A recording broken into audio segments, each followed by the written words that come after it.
Hey everybody, Michael Snyder, Pacific Northwest Weather Watch. Today is June 23rd, and right now we're looking at the visible satellite imagery.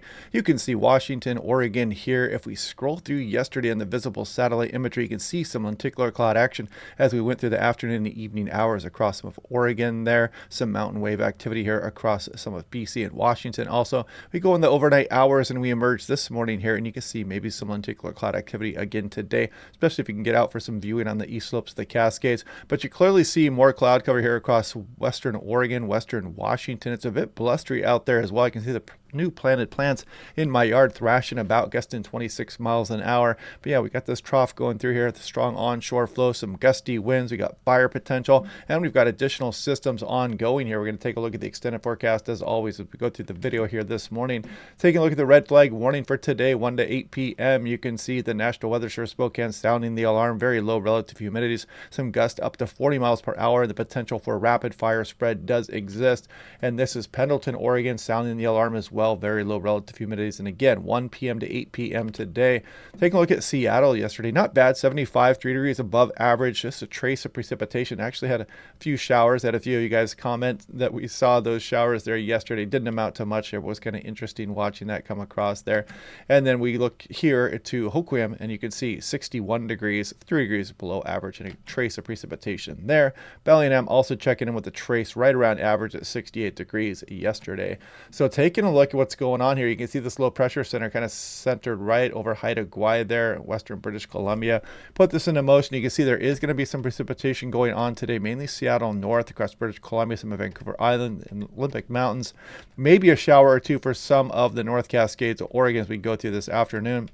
And then we dry out a little bit here overnight, and then we go to Monday afternoon, and we still have that troughing around here. It's going to kick off some additional showers. But once we get into Tuesday, we start to dry out a little bit. We're going to bump the temperatures up a bit, and you can see some monsoon moisture trying to make its way up into extreme portions of Oregon here as we go through Tuesday night. Then our next system starts rolling in here. You can see it's going to impact western BC, Vancouver Island, and Washington here. And this one could be kicking off some thunderstorm activity here, especially across the Cascades and off to the northeast Washington, Idaho Panhandle, some of the Rocky Mountains there as well as we go through the day Wednesday here, and that's where the European as of last night ends at 90 hours out. We'll take a look at the extended forecast here in a moment.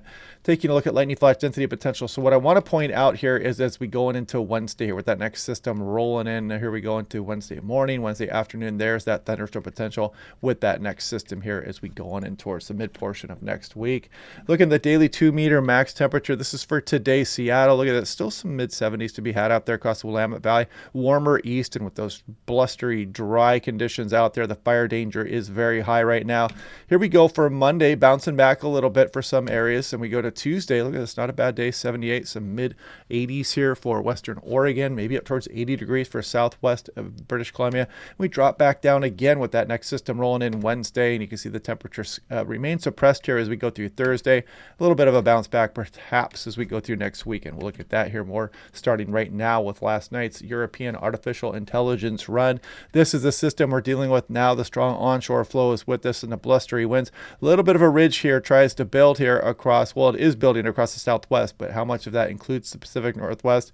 A little bit of a warm up with that. And then we have this next system rolling through here as we go through Wednesday on in through Thursday, then a little transient ridge here, and then another system off in the extended forecast. We go at the end of the month, kind of a weak trough right there. Another ridge builds here, fairly transient. And then when we go towards the 4th of July, you'll notice this trough is right over the top of the Pacific Northwest by the time the fireworks start. Of course, you take that with a grain of salt at 288 hours. That is over 10 days off into the extended forecast. So, but it has been showing up in the model. So we will continue to watch this on a daily basis coming up here. Of course, the closer we get, the greater the confidence will be. Taking a look at the temperature here over the next 10 days or so for Seattle, you see that bounce back here as we go through Tuesday, and then we got that next system to go, and then we'll see what comes after that. This goes all the way up to July 2nd.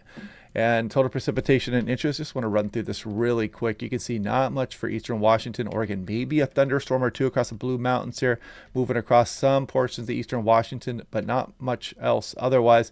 And you can see the Cascades of Washington, British Columbia, Vancouver Island, some of the Rocky Mountains doing a bit better as we go throughout 144 hours. This would be as about next Friday night. 6 to 10 day, you can see some of the northern states, including some of the Pacific Northwest, in the below average signal there as we go through July 2nd.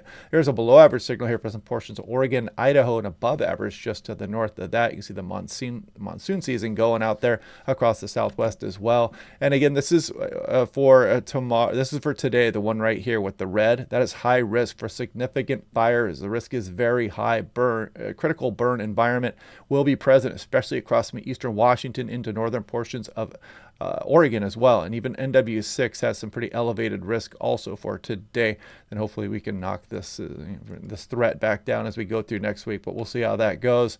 But yeah, today is the day out here for the dangerous fire conditions. So anyway, yeah, if you want to click like and subscribe, it really helps the channel here. Clicking subscribe is free. If you want to monetarily support the channel, you click the join button somewhere right down to the bottom here. If you're looking on a desktop computer, I'm not sure exactly what it looks like on a mobile, but it's the join button if you want to monetarily support. But otherwise, we'll continue to break things down as we go. Some interesting weather with troughs continuing to move through the area as we go through the end of the month and potentially on in through the early portion of July. Otherwise, I hope you guys are having a good day. We'll break this all down again tomorrow, and I will talk to you guys then.